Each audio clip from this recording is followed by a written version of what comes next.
ایک دانا آدمی کی گاڑی گاؤں کے قریب خراب ہو گئی۔ اس نے سوچا کہ گاؤں سے کسی کی مدد لیتا ہوں۔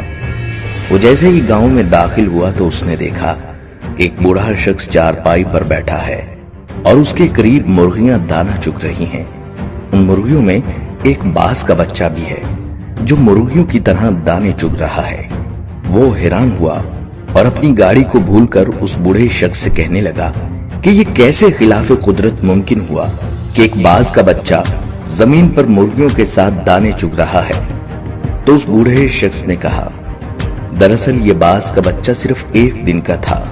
جب یہ پہاڑ پر مجھے گرا ہوا ملا، میں اسے اٹھا لایا۔ یہ زخمی تھا، میں نے اس کی مرہم پٹی کر کے اس کو مرغیوں کے بچوں کے ساتھ رکھ دیا۔ جب اس نے پہلی بار آنکھیں کھولی تو اس نے خود کو مرغی کے چوزوں کے درمیان پایا۔ یہ خود کو مرغی کا چوزا سمجھنے لگا اور دوسرے چوزوں کے ساتھ اس نے بھی دانا چگنا سیکھ لیا۔ اس دانا شخص نے گاؤں والے سے درخواست کی کہ یہ باز کا بچہ مجھے دے دیں تحفے کے طور پر یا اس کی قیمت لے لیں، میں اس پر تحقیق کرنا چاہتا ہوں۔ اس گاؤں والے نے باز کا بچہ اس دانا شخص کو تحفے کے طور پر دے دیا۔ یہ اپنی گاڑی ٹھیک کروا کر اپنے گھر آ گیا۔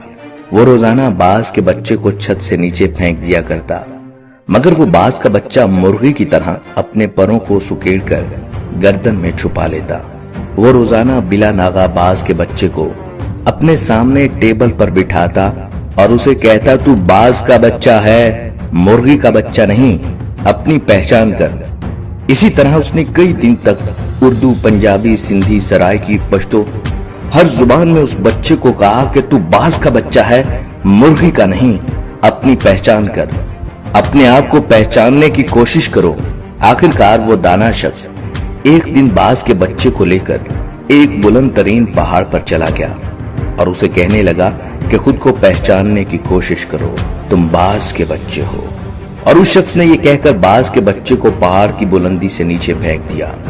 باز کا بچہ ڈر گیا اور اس نے مرغی کی طرح اپنی گردن کو جھکا کر پروں کو سکیڑ لیا اور آنکھیں بند کر لی۔ تھوڑی دیر بعد اس نے آنکھیں کھولی تو اس نے دیکھا زمین تو بھی بہت دور ہے۔ تو اس نے اپنے پر پھڑ پھڑائے اور اڑنے کی کوشش کرنے لگا، جیسے کوئی آپ کو دریا میں دھکا دے دے تو آپ کو تیرنا نہ بھی آتا ہو، آپ ہاتھ پاؤں ماریں گے۔ تھوڑی ہی دیر میں وہ اپنے آپ کو بیلنس کرنے لگا، کیونکہ باز میں اڑنے کی صلاحیت خدا نے رکھی ہوتی ہے۔ تھوڑی ہی دیر میں وہ اونچا اڑنے لگا، وہ خوشی سے چیخنے لگا اور اوپر جانے لگا۔ کچھ ہی دیر میں وہ اس دانا شخص سے بھی اوپر نکل گیا اور نیچے نگاہیں کر کے اس کا احسان مند ہونے لگا۔ تو دانا شخص نے کہا، اے باز، میں نے تجھے تیری شناخت دی ہے، اپنے پاس سے کچھ نہیں دیا۔ یہ کمال صلاحیتیں تیرے اندر موجود تھیں، مگر تو بے خبر تھا۔ یہی معاملہ ہم لوگوں کے ساتھ ہے۔ ہماری ایک خاص شناخت ہے، ہم ایک خاص امت کے ارکان ہیں، ہم ایک ایسی قوم سے ہیں جس نے ساری دنیا پر حکومت کی۔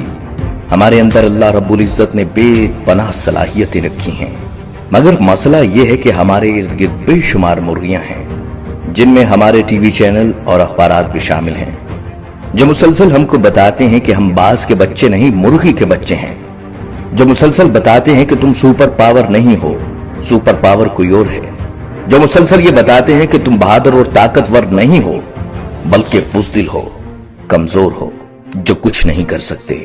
اگر آج ہم اپنے آپ کو پہچان لیں تو ہم بہت کچھ کر سکتے ہیں۔